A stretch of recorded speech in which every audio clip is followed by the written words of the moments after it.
نن سبا وخت داسې راغلی دی چې هر سړی په ټینشن کې دی، هر سړي ته مشکلات دي او د سر دومره مرضونه دي چې د چا په سر باندې نیم درد وي، څوک وایي په ټول سر مې درد دی، څوک وایي په تندي مې درد دی، څوک وایي په شا مې درد دی.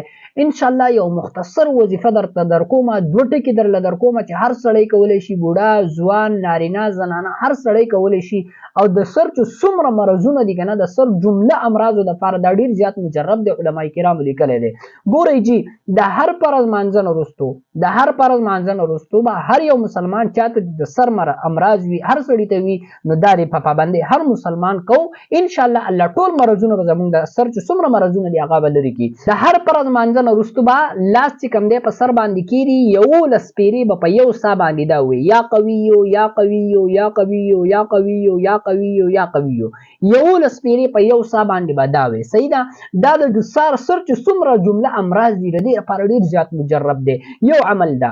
دویم عمل دا زما عزتمندو چې دا لاس پر واخلي، یا په سر باندې به یې کېږي په یو سا باندې، یا حافظو یا حفیظو یا حافظو یا حفیظو یا حافظو یا حفیظو، 11 کرته به دا ووایي.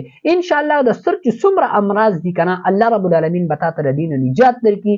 الله رب العالمین به چې کوم دی په دې کې چې کوم دی زیات تر ټینشن او دغه شانتې نور امراض چې کوم غټ غټ مرضونه دي، علما کرامو باقاعده لیکلي دي. نو کولی شو پکار ده چې هر ملګری د هر فرض مانځه نه وروسته یو ځل دا ضرور کوي. ټایم پې دومره نه لګي او ډېر زیات مجرب دی او ډېر کار پې ستا کېږي. السلام علیکم ورحمة الله وبرکاته.